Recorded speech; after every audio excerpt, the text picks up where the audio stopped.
Hello everyone, welcome to Bodhisattva.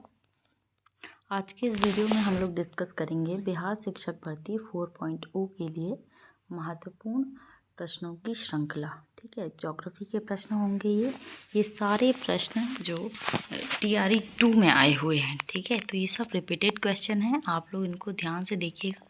हम लोग इनको देखते हैं। चलिए, तो पहला क्वेश्चन है, एक टॉपिक भी मैंने लिख दिया है ताकि आप समझ पाएँ कि किस टॉपिक से कितने क्वेश्चन पूछे जा रहे हैं। ठीक है, तो पहला जो क्वेश्चन है वो आया है इसके भौगोलिक विस्तार से लेकर। ठीक है, तो भारत का सबसे पूर्वी देशांतर और सबसे दक्षिणी अक्षांश कौन सा है?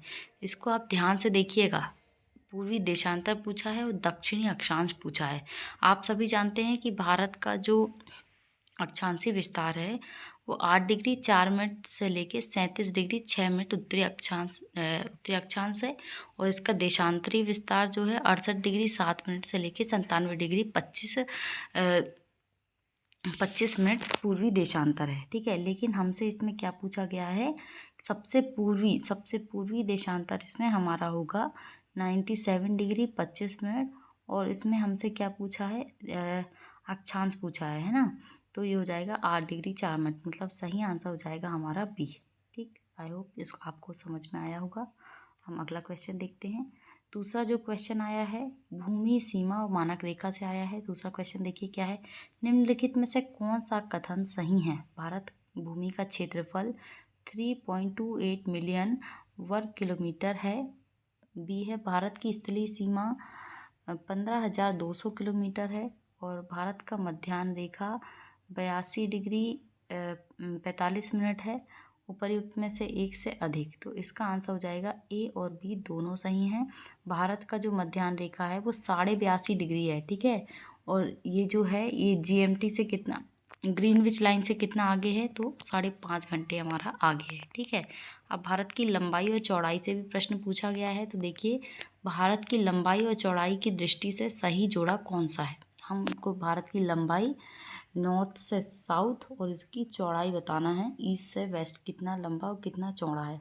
तो इसका ऑप्शन देखिए आप, 3,200 किलोमीटर और इसकी लंबाई 214 किलोमीटर और जो चौड़ाई है वो 2,933 किलोमीटर।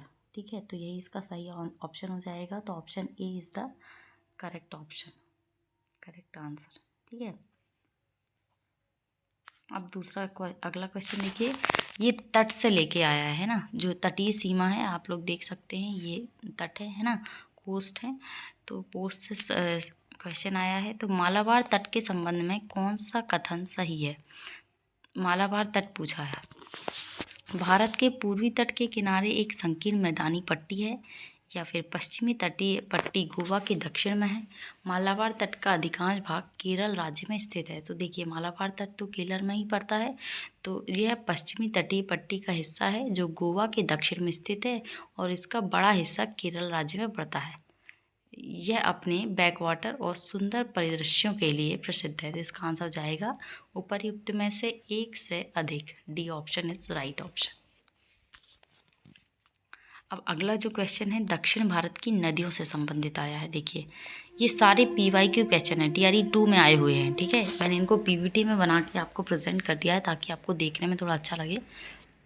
बाकी ये सब PYQ हैं।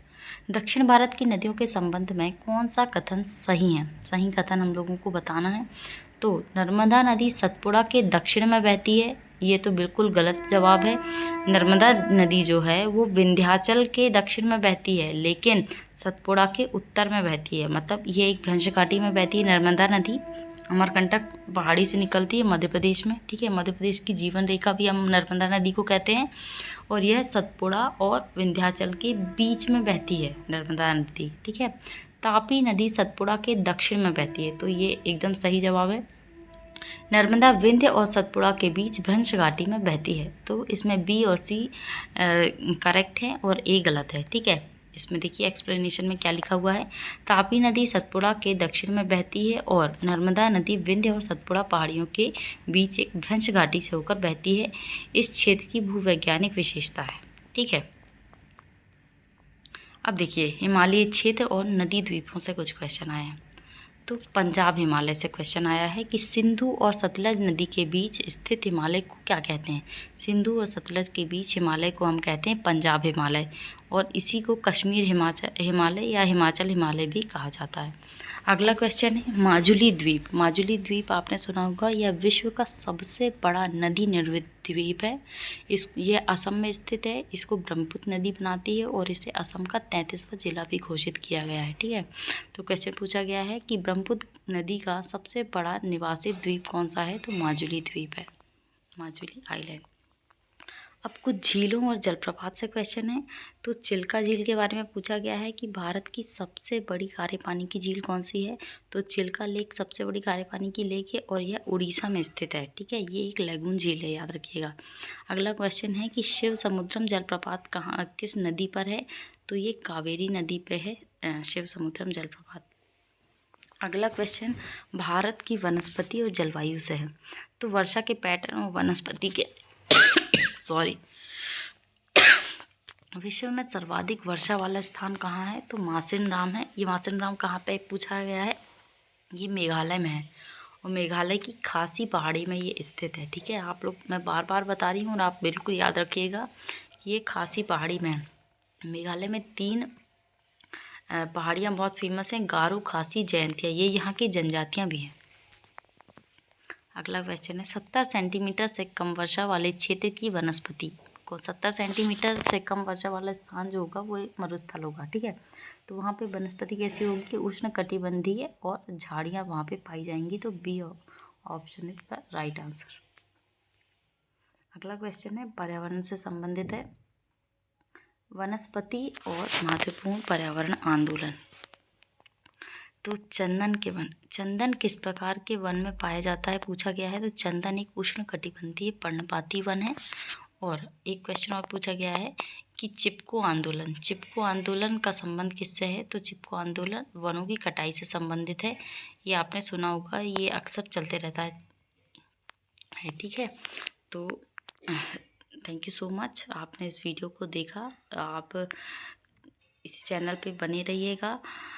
अंत तक वीडियो को देखने के लिए धन्यवाद। हम आगे और भी वीडियो लाएंगे जिससे आपको आपकी तैयारी को एक मजबूती मिलेगी। थैंक यू सो मच, मिलते हैं नेक्स्ट वीडियो में।